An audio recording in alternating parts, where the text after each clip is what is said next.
ini biasanya itu dilakukan pemisahan dengan flotasi, di mana flotasi itu dilakukan di ukuran yang 100 sampai 150 mes untuk ukuran kecil lah seperti itu. Jadi untuk biji kalkopiritnya ini, biji CWFS ini itu di crushing dulu untuk meliberasi logam berharga, kemudian akan dilakukan pemisahan dengan flotasi, di mana flotasi itu pemisahan berdasarkan ketidaksukaan material terhadap air kayak gitu. Kan ada hidrofobik dan hidrofilik ya. Nah, terus tembaga kemudian dilebur atau di smelting dan dicetak menjadi lembaran-lembaran berupa anode copper.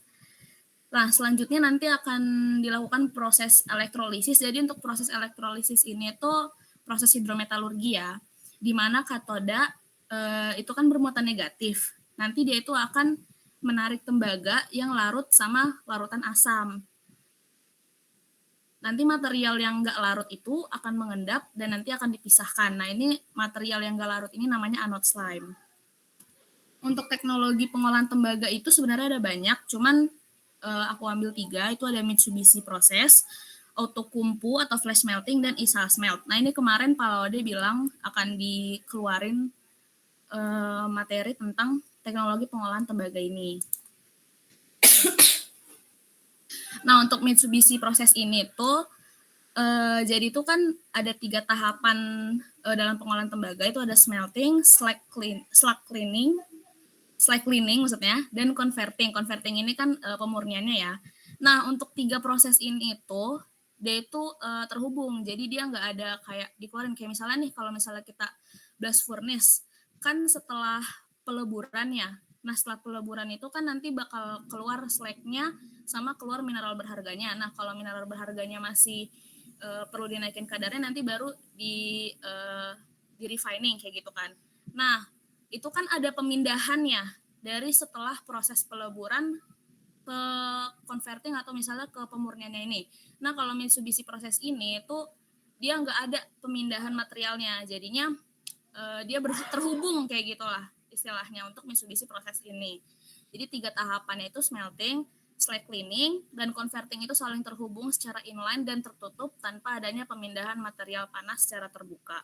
Nah, untuk proses ini itu akan menghasilkan tembaga blister dengan kadar tembaga 98%.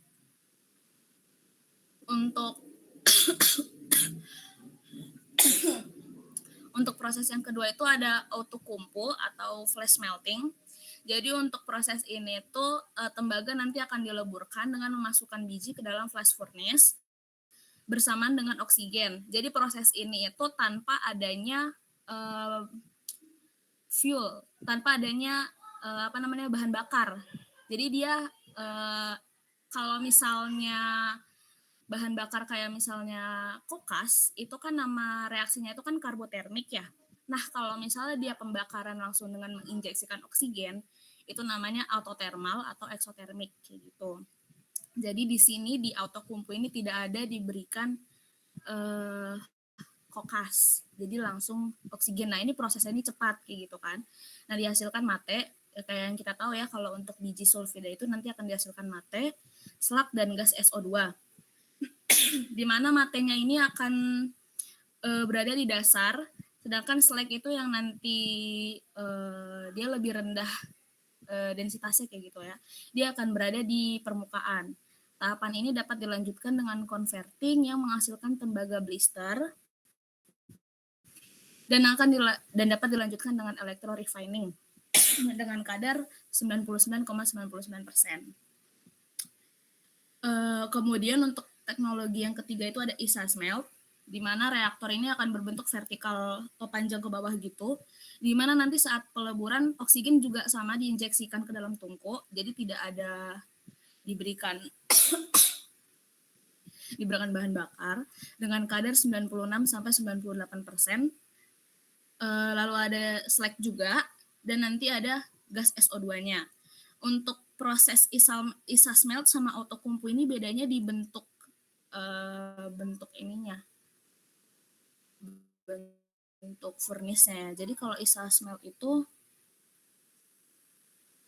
bisa dicoret ya.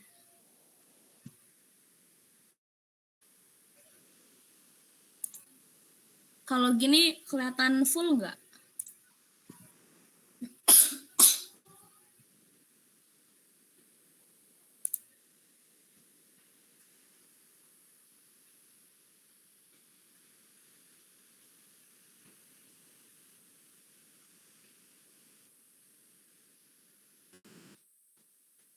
Kalau kayak gini kelihatan full nggak ini layarnya?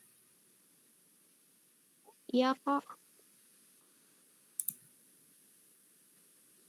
Ini ada dicoret nggak? Belum kelihatan sih kalau di aku. Oh ya udah oke deh. Jadi dibayangin aja untuk Outokumpu itu dia furnace itu bentuknya kayak U gitu. Untuk Isasmelt ya dia vertikal ke bawah kayak gitulah ya. Next itu untuk teknologi pengolahan tembaga. Terus untuk selanjutnya itu ada pengolahan timah atau kasiterit. Jadi biji kasiterit itu SNO, dia ini biji oksida, itu perlu dibeneficiasi terlebih dahulu untuk meningkatkan cut off grade-nya si timah. Karena cut off grade-nya itu ada di angka 70 sampai 72%. Kalau sudah tercapai baru akan dilakukan proses peleburan pada suhu 1200 sampai 1300 derajat Celcius di reverbatory furnace. Bisa juga dilakukan di electric arc furnace atau Ausmelt atau juga di blast furnace. Untuk pengolahan timah ini ada 2 tahapan, di mana untuk tahap pertama ini Fe akan dibatasi sampai 8% agar tidak mempersulit proses pemurnian dan menangkap SNO. Jadi kenapa nanti Fe ini menangkap SNO karena si SNO2 ini tuh bisa bereaksi dengan SN yang udah terlebur menjadi SNO. SNO itu kan slag ya. Nah, kita nggak mau tuh nanti hasilnya jadi SNO kayak gitu kan. Jadi SNO yang udah terbentuk nanti akan ditangkap sama si Fe. Nanti Fe dan SNO-nya ini akan membentuk FeO dan nanti terpisah lah jadi SN kayak gitu. Nanti udah peleburan, Fe-nya ini akan membentuk lapisan padat di atas permukaan dan nanti akan bisa dipisahkan kayak gitu. Untuk nama lapisan padatnya itu namanya F-edros kayak gitu. Jadi di drossing, nama teknik drossing kayak gitu. Nah, untuk tahapan keduanya ini itu mengambil kembali timah yang berada di slag dengan menambahkan CaO untuk mendapatkan campuran Fe dan Sn. Nextnya itu ada pengolahan nikel atau ferronikel. Jadi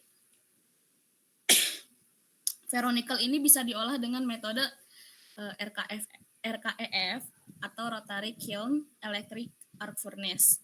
Jadi Rotary Kiln itu kan pemanasan di suhu tinggi dengan nanti diputar kayak gitu. Jadi untuk di Rotary Kiln ini dilakukan pada suhu 700 sampai 800 derajat Celcius untuk menghilangkan air kristal yang nggak bisa hilang kalau misalnya di suhu 100 derajat Celcius. Jadi 100 derajat Celcius itu hanya dilakukan untuk menghilangkan moisture-nya aja, nggak bisa menghilangkan air kristal. Nah, setelah nanti dilakukan kalsinasi di rotary kiln, itu nanti dilakukan peleburan di electric arc di suhu 1600 derajat Celcius untuk memisahkan ferronikelnya dengan slagnya. Lalu nanti bisa dilakukan proses pemurnian dan pencetakan kayak gitu. Nah, untuk nikel di Indonesia itu kan sebenarnya kebanyakan bentuknya itu nikel oksida ya. Nah, tapi beberapa tempat itu bikin nikel sulfida, di mana nikel NiS-nya ini itu berasal dari nikel saprolit yang nanti dicampur dengan cairan sulfur sehingga nanti menghasilkan mate. Jadi si nikel sulfur ini bisa dibeneficiasi, di roasting dan untuk menghilangkan kadar sulfurnya dilebur pada suhu 1200 sampai 1300 derajat Celcius dan nanti dikonverting atau dilakukan pemurnian. Oke, lanjut ada ferromangan. Di mana ferromangan ini adalah campuran antara besi dengan mangan. Untuk rasio campurannya itu ada di kisaran 6 sampai 7,5 banding 1. Jadi 6 sampai 7,5 mN dengan 1 Fe. Dengan kadar silikanya ini kurang dari 10%, nanti bisa menghasilkan feromangan ini kadarnya 60 sampai 78%. Jadi untuk proses pengolahannya itu Mn sama Fe itu nanti bakal dilebur di suhu 1425 derajat Celcius yang nanti peleburannya ini dilakukan sebenarnya bisa di dua tungku, electric arc atau di blast furnace. Nah, tapi di electric arc furnace itu energinya lebih efisien dibandingkan di blast furnace kayak gitu. Terus untuk feromangan ini ada 3 spesifikasi dengan kadar Mn dan kadar karbon yang berbeda. Untuk high carbon FeMN, high carbon feromangan, itu Mn-nya itu ada di kisaran 75 sampai 80% dengan kadar karbonnya itu 6 sampai 8 persen. Nah, kenapa karbon? Jadi feromangan ini sebenarnya dipakai untuk baja, dan kita tahu kalau baja itu campuran antara besi sama karbon kayak gitu. Makanya ada karbonnya. Terus ada mid karbon feromangan di mana kadar feromangannya itu ada di 75 sampai 80%. Untuk mangannya itu 75 sampai 80%, sedangkan untuk karbonnya itu di 1,5 sampai 4%. Lalu ada low carbon feromangan. Untuk mangannya ini lumayan tinggi di 80 sampai 85, dengan karbonnya ini kurang dari 0,5%. Untuk meningkatkan rasio mangan Fe, itu dapat dilakukan beneficiasi dengan reduction roasting dan magnetic separator. Jadi awalnya di roasting terlebih dahulu, terus nanti akan dipisahkan dengan magnetic separator. Kan Fe itu kan besi ya, nanti dia akan tertarik sama si magnetnya ini. Sedangkan untuk material-material yang tidak mengandung besi atau tidak punya kekuatan magnet itu bakal terpisah dari si feromangan ini. Nanti terus ada juga untuk meningkatkan rasionya ini bisa dilakukan pencampuran bahan baku. Jadi misalnya mau dapetin kadar MC kayak gitu kan, MCFN MN gitu, middle carbon feromangan. Sedangkan kayaknya kelihatannya susah gitu dilakukan proses-proses yang lain. Nah, bisa aja dicampur antara high carbon feromangan dengan low carbon feromangan kayak gitu. Next ada pengolahan seng sama timbal. Jadi untuk sengnya itu berasal dari biji sphalerite atau ZNS. Nah, ini bijinya ini biji sulfida ya. Jadi untuk biji sulfida dilakukan flotasi lagi kayak yang tadi tembaga. Dibeneficiasi dulu, dikecilin dulu ukurannya, baru diflotasi. Selanjutnya akan dilakukan proses roasting untuk mengubah biji sulfida menjadi biji oksida. Bentuknya itu ZNO. Nah, untuk seng ini ada metode pengolahannya itu dinamakan RLE, roasting, leaching, dan electrowinning. Jadi awalnya di roasting, kayak yang tadi di roasting untuk mengubah biji sulfida menjadi biji oksida. Lalu dilakukan proses leaching dan dilakukan proses electrowinning. Nah, tadi kan di atas ada electrorefining ya. Sedangkan di sini electrowinning. Nah, bedanya antara electrorefining sama electrowinning itu pemurnian setelah proses pirometalurgi, sedangkan untuk electrowinning itu pemurnian setelah proses hidrometalurgi. Bedanya begitu aja. Terus untuk timbal ini berasal dari biji galena atau PBS. PBS ini awalnya dikomunusi, lalu dilakukan sintering roasting untuk menghasilkan TBO. Balik lagi di roasting untuk menghilangkan sulfidanya. Dan nanti akan dilanjutkan dengan smelting di blast furnace yang nanti akan mendapatkan lead bullion. Nah, ini kan padahal kalau dilihat-lihat sphalerite sama galena ini kan sama-sama sulfida ya, tapi galena dilanjutkan dengan proses pirometalurgi, sedangkan untuk si sphalerite ini dilanjutkan dengan proses hidrometalurgi. Nah, jadi seng ini tuh tidak dilanjutkan dengan proses pirometalurgi atau peleburan karena seng ini memiliki karakteristik yang lebih kompleks dibandingkan timbal, sehingga seng itu cocok untuk dilanjutkan dengan leaching dan electrowinning seperti itu. Selanjutnya ada fume, jadi karena kita pembakaran ya, dan pembakaran itu pasti akan menghasilkan abu sisa pembakaran. Jadi abu sisa pembakaran itu dinamakan fume, di mana abu ini masih memiliki logam berat di dalamnya. Fume ini harus diolah terlebih dahulu sebelum dibuang ke udara karena ya mengandung logam berat, jadi bersifat toksik kayak gitu. Jadi setelah proses pembakaran, fume ini bisa ditangkap atau disedot ke tempat pemurnian fume. Jadi untuk fume ini bisa diolah dengan filtrasi di mana logam berat ini akan ditahan dan hanya meloloskan udara bersih, atau bisa juga disemprot dengan air. Jadi analoginya disemprot dengan air kayak kita nyiram nyiram halaman gitu yang debunya banyak, supaya debunya nggak berterbangan kita siram sama air kan, kayak gitu. Jadi nanti logamnya ini akan terbawa dengan air. Lalu untuk pengolahan lainnya itu ada cyclone separator, di mana si fume-nya ini akan diputar dan logam berat ini akan terdorong ke dinding terus jatuh kayak gitu. Jadi nanti udah jatuh diakumulasiin. Nanti fume yang udah hasil tangkapan dari fume-nya ini, si logam beratnya ini itu bisa diolah kembali kayak gitu. Nah, materinya itu udah. Jadi lanjut kita ke diagram, karena sebenarnya diagram ini ditanyain.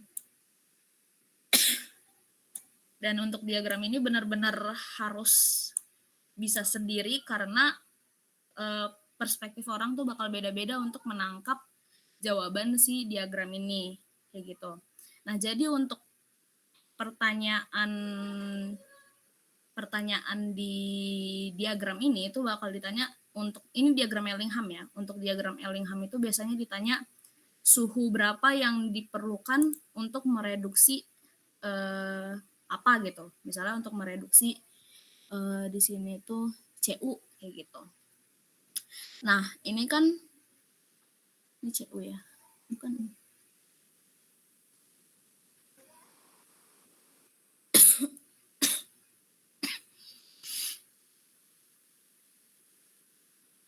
CU. Yang lain aja deh.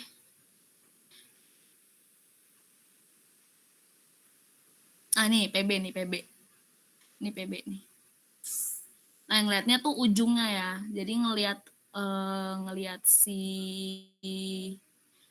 si material yang bakal itu ujungnya. Nah, nanti dia lihat dulu nih si garis CO. Ini kan garis CO nih yang turun ke bawah. Jadi yang turun ke bawah yang beda sendiri itu garis si CO. Garis CO ini yang nanti akan mereduksi si material-materialnya. Nah, jadi yang bersilangan sama si garis CO itu nanti kita tarik ke bawah. Nah, kita lihat tuh berapa suhu minimal yang diperlukan untuk mereduksi si material ini. Kayak misalnya ini kan 2 PB plus O2 menghasilkan 2 PBO. Nah, ini kan. Nah, ini untuk direduksi itu suhu minimalnya itu di sekitar 300-an derajat Celcius. Terus contoh lain itu yang bawah. Nih CR. Ini CR ya kan. 4/3 CR plus O2 menghasilkan 2/3 CR2O3. Nah, ini nih yang di bawah ini. Nah, ini garis bersilangan sama si CO-nya ini. Kita tarik ke bawah, kita lihat oh dia di sekitaran 1900 1100 berapa gitu. Kayak gitu ya untuk diagram Ellingham ya. Jadi nanti pasti ditanya berapa suhu minimal yang diperlukan untuk mereduksi suatu apa gitu. Berdasarkan diagram Ellingham misalnya kayak gitu. Jadi dilihat dulu yang perpotongan sama si garis CO, terus kita lihat ke bawah. Nah, nih suhunya kayak gitu. Itu untuk diagram Ellingham. Paham nggak teman-teman? Paham. Oke. Nah, Lanjut diagram binar, untuk diagram binar ini tuh tadi ini kan kalau di diagram Mellingham cuma ada satu ya, kayak CU atau PB atau CR atau SI atau MG kayak gitu kan. Kalau di diagram binar itu dua material kayak gitu. Untuk di sini tuh CU sama AG. Nah, sebenarnya kenapa diagram binar ini itu ada? Jadi diagram binar ini tuh untuk menentukan suhu terendah untuk didapatkan liquid, karena kan kita ngelebur nih. Ngelebur itu kan berarti kan mengubah fasa menjadi dari solid menjadi liquid kayak gitu kan. Nah, untuk mendapatkan suhu terendah kita perlu pakai diagram binar. Kenapa perlu suhu terendah? Untuk supaya energinya nggak banyak yang terbuang gitu lah. Karena kita kan kalau untuk membakar itu kan perlu oksigen, perlu kokas, perlu banyak lah kan. Sedangkan kalau misalnya suhunya tinggi-tinggi banget, padahal ada nih suhu yang lebih rendah yang ternyata bisa mereduksi dua material, ya kenapa enggak kayak gitu. Nah, jadi untuk melihat suhu terendahnya itu, lihat dulu ini kan fase liquid ya. Jadi ini fase liquid, ini fase solid. Jadi ini liquid, ini solid. Kita lihat garis yang berbatasan antara si liquid sama si solidnya itu. Nah, ini liquid, ini solid. Nah, di sini nih, ini garis eutektik sebenarnya. Jadi titik eutektik. Jadi titik di mana suhu terendah dari dua material kayak gitu. Nah, setelah kita tahu si titik eutektiknya ini, kita kayak tadi lagi turunin ke bawah itu untuk melihat komposisi. Nah, untuk melihat komposisinya itu ini kan ada CU, ini ada AG ya. Nah, ini tuh AG-nya itu di 100%, berarti ini tuh komposisinya si AG kayak gitu. Jadi kalau misalnya kita lihat ke bawah, itu ada di misalnya di sini 72%. Nah, itu 72% apa? Oh, itu 72% AG kayak gitu. Jadi lihat 100%-nya itu si siapa kayak gitu. Kalau misalnya di sini 100%-nya itu CU, berarti ini itu komposisinya si CU. Atau misalnya di sini komposisinya PB atau misalnya komposisinya apa, itu nanti lihat dulu 100%-nya itu si siapa kayak gitu. Nah, ini kalau misalnya di sini 72% AG berarti tinggal dikurangin aja 100%, berarti 28% CU kayak gitu ya kan. Nah, setelah tahu setelah tahu komposisinya, kita juga bisa tahu suhu berapa yang bisa dilakukan reduksi kayak gitu. Ini tuh di sini ya udah ketahuan ya, 779 derajat Celcius. Suhu terendah untuk meleburkan CuAg di komposisi 72% Ag dan 21% Cu kayak gitu. 28% Cu kayak gitu. Nah, ini untuk diagram binar dan kayaknya nggak keluar CuAg ya, nggak tahu ya nanti keluar apa. Nah, ini untuk diagram ternar. Nah, di sini susahnya diagram ternar ya, karena ada 3 material. Jadi untuk diagram ternar ini itu diagram yang digunakan untuk menentukan komposisi slag. Komposisinya si slag gitu, bukan slag. Jadi ini tuh ngambil yang kelihatannya gampang aja, FeO, TiO2 sama Al2O3. Jadi nanti bakal ditanya kemungkinan besar, karena ini aku ngelihatnya dari termodinamika kemarin ya. Termodinamika kemarin itu ditanya berapa komposisi yang komposisi TiO, Al2O3 untuk mendapatkan fasa spinel misalnya. Ini kan spinel ya. Untuk fasa spinel ini spinel ada 2 nih misalnya. Jadi ya kita bebas antara mau di sini atau mau di sini, mau di sini, mau di sini, mau di sana, mau di situ. Suhunya itu berapa kayak gitu. Nah, ini nggak tahu nih bisa nggak ke garis ya? Oh, bisa ternyata. Nah, semisal kita mau di kita lihat dulu ya ini tuh komposisinya itu punya siapa, kayak gitu. Kayak diagram biner tadi, kita lihat dulu komposisinya apa. Nah, ini sebenarnya kalau misalnya teman-teman nggak lihat, ini tuh sebenarnya 90, ini tuh 100. Sama kayak diagram biner tadi, kita lihat dulu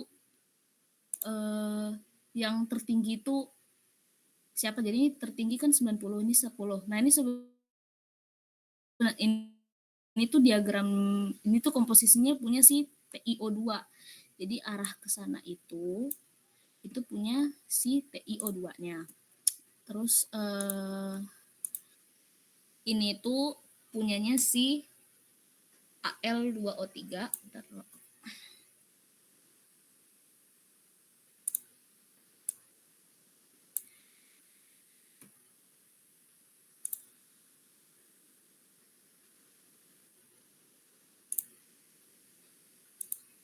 terus ini tuh punyanya si FeO, kayak gitu. Jadi FeO nanti akan bertambah ke sini, TiO ke sini, Al2O3 ke sini. Nah, kayak tadi kita perlu cari fase spinel, kayak gitu. Ini spinel aku ambil di sini ya, karena nggak ada garisnya sama sekali. Kita tarik ke sini.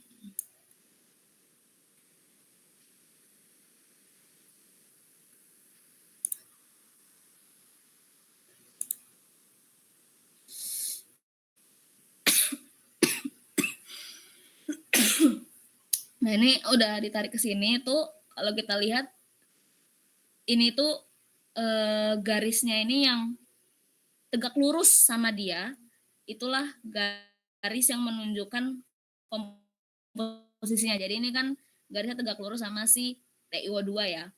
Nah, berarti ini tuh menunjukkan komposisi, si garis panjang ini menunjukkan komposisi si TiO2-nya ini. Nah, dia itu komposisinya itu berapa di 10, 20, 30, 40. Nah, ini di 40 ya. Lanjut.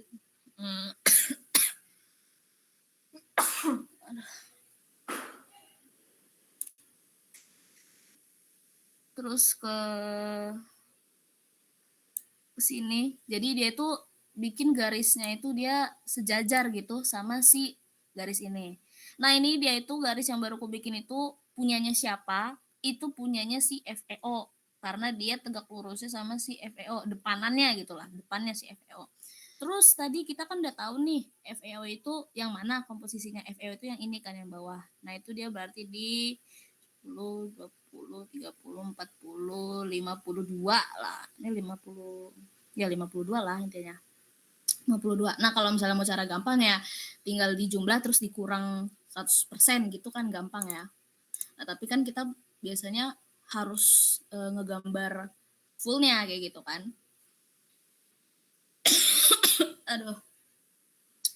Nah, lanjut tadi udah 50, salah, tadi berapa? 10, 20, 30, 40, 50 lah. 10, 20, 30, 40. 40 tambah 52, berarti tinggal 8%. Nah, 8% nih. Di sini aja. Nah, usahain titik yang mau kita pilih itu harus potongan ya semuanya. Nah, tuh. Ini tuh garisnya punya si Al23 nih yang baru aku bikin. Nah, ini menunjukkan di 8%. Kayak gitu. Untuk diagram Turner, karena bakal susah kalau aku tes, boleh nggak?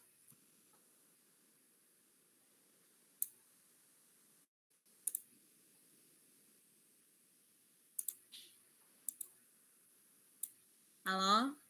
Boleh, boleh, Ter. Boleh ya? Jadi aku bakal kasih garisnya di mana nanti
Halo, halo, ada nggak suaranya?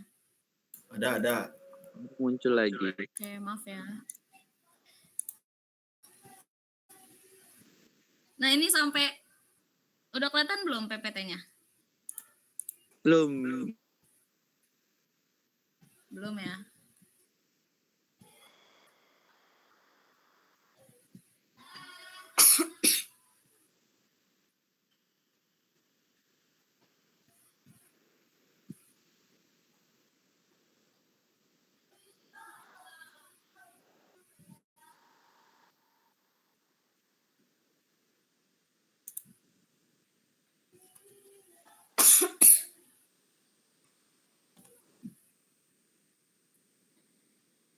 Udah ada belum?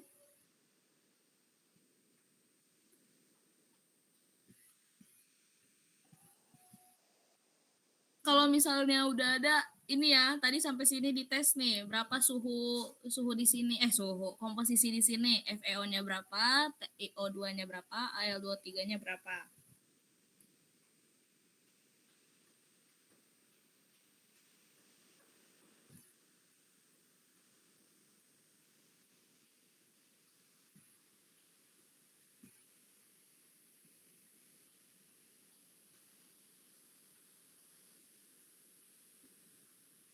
Ini nggak bisa, guys. Sabar. Gak lagi ngitung. Oke. Semangat ya ngitungnya.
Waduh, nih Bang Erikson yang jawab nih.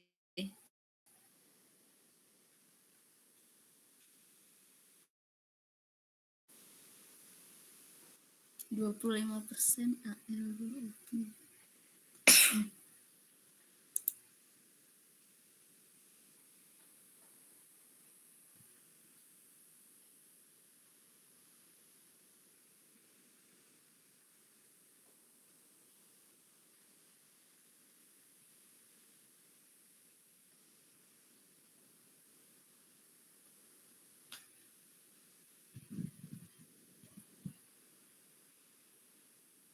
Boleh dikasih tahu nggak Bang, kenapa nih suhunya, komposisinya segitu? Kalau kata Apanya gimana? Kenapa komposisinya segitu? Aduh, aku juga lupa. Itu kalau AL203 dia ada pin ke lawannya ke apa? Ke arah depannya tuh. Berarti yang Iya, sisi sebelah kiri itu diperkirakan kalau dari itu kan dari kanan ke kiri 0 di kanan 100 di kiri berarti 1 2 20. Karena di tengah-tengah tambah 5 jadi 25% AL203. Terus yang FeO-nya itu karena dia di sisi kiri sisi kiri berarti dia lawannya di sisi kanan. Pas ditarik berarti nolnya di bawah 100-nya di atas. Berarti dihitung 1 2 3 4 5 6 7 70. Biar gampang ya udah tambahin aja 25 tambah 70 95. Berarti sisanya PO2 bisa 5%. berarti Gitu. garis FeO-nya itu yang ini ya Bang? Hah? Iya nggak Garis sih? FeO-nya Bukan ya? garis FeO-nya itu yang ini Bang, yang ini. Jadi dia tegak lurusnya gitu. Jadi dia FeO-nya itu yang ini gitu. Oh salah berarti. Itu ya? Aku lupa Nah, soalnya. oh Ya. ya Bang, apa? Makasih ya Bang ya. Oke. Nah itu Dayat tuh benar tuh. Dayat boleh jelasin nggak Dayat? Semangat Dayat.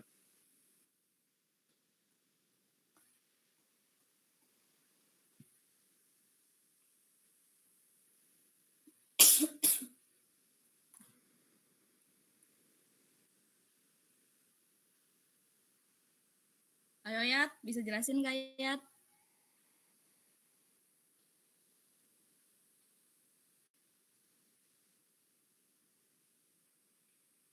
Ya udah oke lah, nggak apa-apa.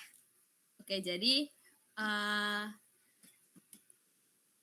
untuk garis yang menunjukkan komposisinya itu lihat yang tegak lurusnya ya. Jadi misalnya nih yang ini itu kan tegak lurusnya kan ke sini FeO.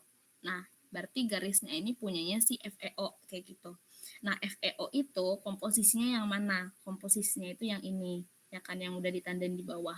Nah, dia itu di tengah-tengah jadi di 25%. Terus itu udah FeO, lanjut garis yang ini. Garis yang ini tuh yang ini itu tegak lurusnya itu kemana gitu kan. Nah, tegak lurusnya itu kan ke sini. Nah, tegak lurusnya itu kan punyanya si AL2O3 kan, si garis ini. Nah, berarti komposisinya itu punya si AL2O3. Nah, komposisi AL2O3 itu yang mana?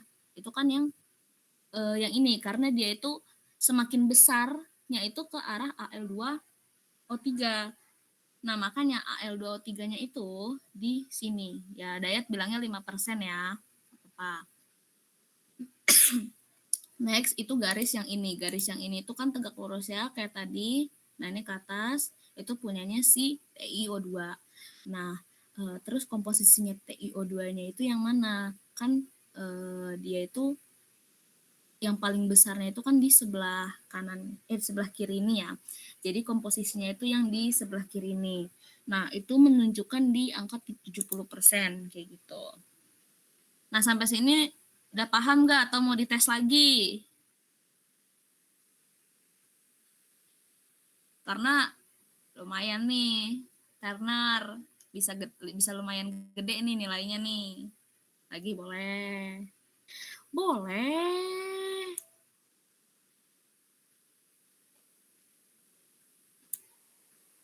Aduh, batuk mulu.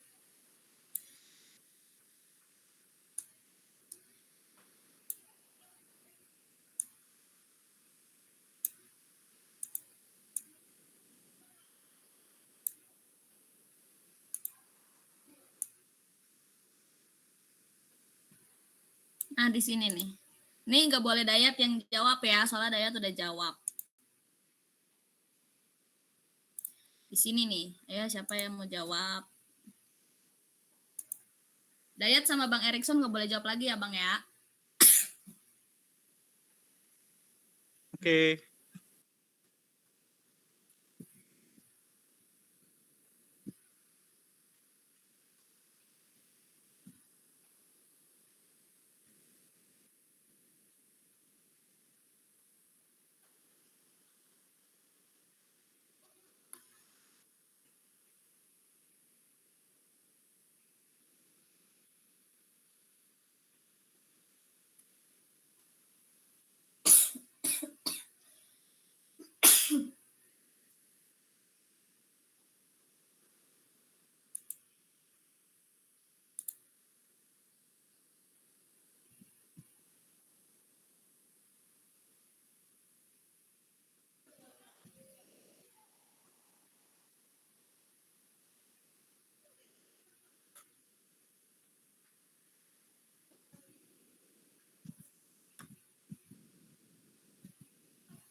Oke, Altap FEO-nya 7,5. Oh, detail banget nih.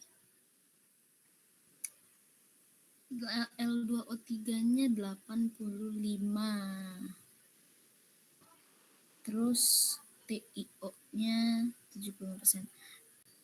Aman aja, kita di sini belajar. Oke, kita lihat dulu ya. Al2O3 tegak lurus, garisnya yang ini. Komposisinya itu yang ini. Ini 90 kan? Oke. Tekan 5. Ya kalau satu benar biasanya sih benar semua ya. Terus garis yang ini tegak lurusnya itu si FeO. Oke, FeO. Dia komposisinya itu yang di bawah di sekitaran kayak 7,5. Boleh. Atau 8 ya. 7,5 atau 8 boleh nih. Terus sisa TiO2 tegak lurusnya bawah sini. Dia itu di TiO2. Oh ya, benar. Oh ya, betul. 7,5 atau 8 ya. Oke, boleh. Mantap Altap. Tepuk tangan dulu untuk Altap. Nah, jadi kayak gitu ya teman-teman ya untuk ngelihat komposisi di diagram Turner. Karena memang diagram Turner ini kemarin Pak Fajar juga bilang kemungkinan bakal keluar, tapi kita nggak tahu akan keluar atau enggak, jadi jaga-jaga aja. Nah, mungkin sebenarnya materinya udah selesai. Dari teman-teman sendiri ada yang mau ditanyain nggak dari semua materi yang udah kita bahas tadi?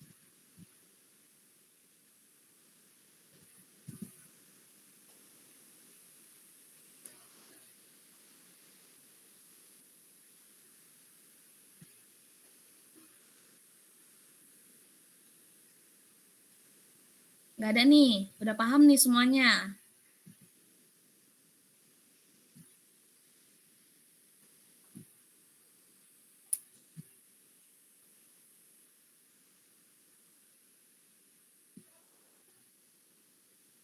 Oke, kayaknya dari teman-teman juga udah paham dan udah tahu eh, materi UASnya hari ini. Mungkin buat Melisa atau Geraldo gimana?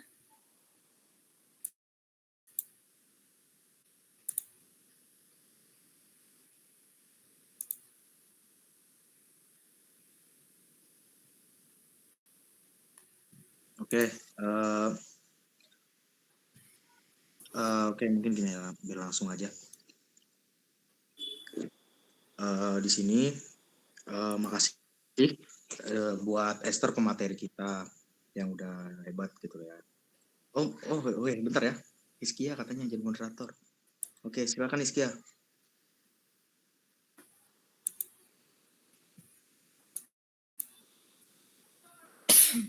Yes, ini Kak Melisa. Ini ya Bang, izin dulu ya Bang. Ya, sinyalnya lagi jelek. Oke, bentar ya Bang.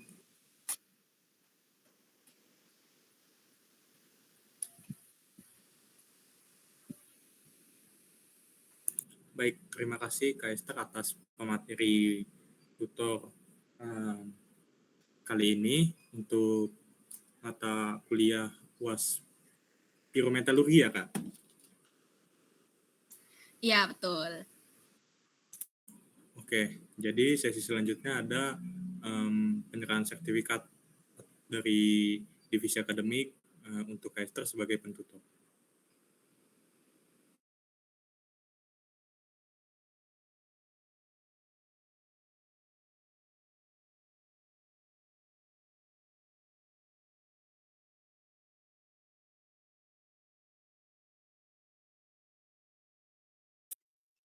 Ya, mungkin ini buat Kak Esther sebagai pemateri hebat kita pirometalurgi. Oh, keluar lagi. Bentar ya.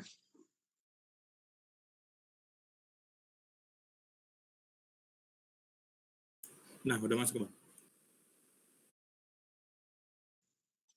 Oke, jadi untuk Kak Esther pemateri hebat kita pirometalurgi, ini yang bisa kami kasih Kak untuk Kak Esther sendiri dari Departemen Keilmuan khususnya divisi akademik.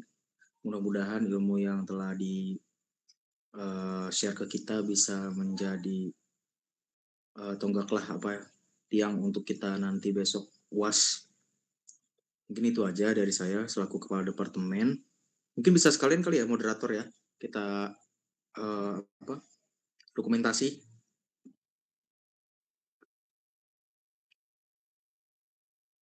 Nah mungkin Oke, aman Bang. bisa di ini aja langsung apa? Udah, yang sertifikat.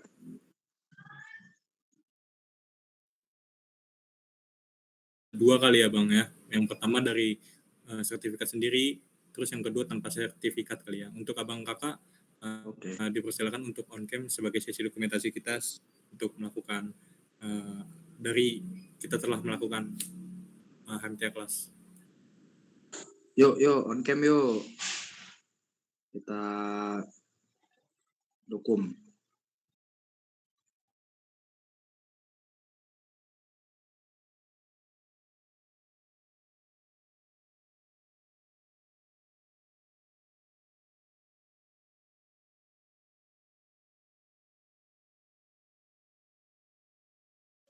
Mungkin bisa dikasih aba-aba, Is. Mungkin abang yang pandu aja kali ya, biar tinggal nanti saya screenshot. Oh, oke, boleh. Mungkin dari kawan-kawan bisa lah langsung on cam. Mungkin aba-aba dari 3, 2, 1. Oke. Sekali lagi, gaya jempol. Oke. 3, 2, 1. Oke. Sebentar Udah, Is? Bang, sebentar. Oh, belum?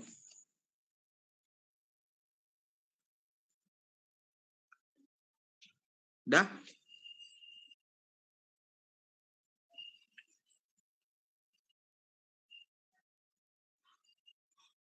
Sebentar ya Bang, bentar. Ini soalnya saya kalau screenshot tuh nggak masuk langsung ke filenya, jadi harus di-save dulu. Bentar, Pak. Oke.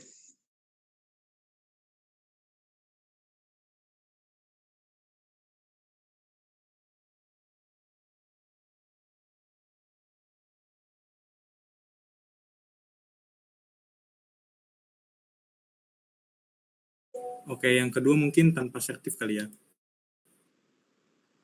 Boleh, boleh. Boleh Bang Kakak.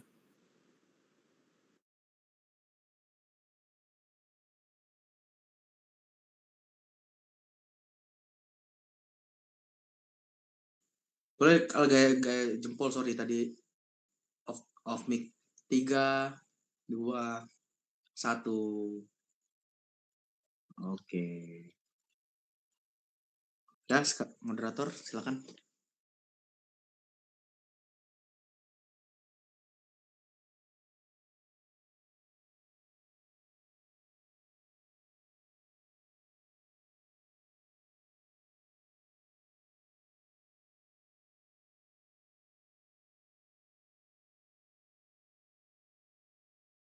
Baik, terima kasih Abang Kakak yang telah menyempatkan waktunya untuk hadir di kelas HMTA kelas untuk persiapan bahan UAS Pirometalurgi.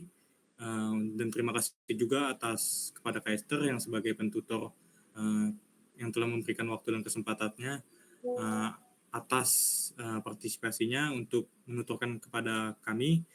Semoga apa yang dituturkan menjadi berkah bagi kami dan nilainya memuaskan bagi kita semua.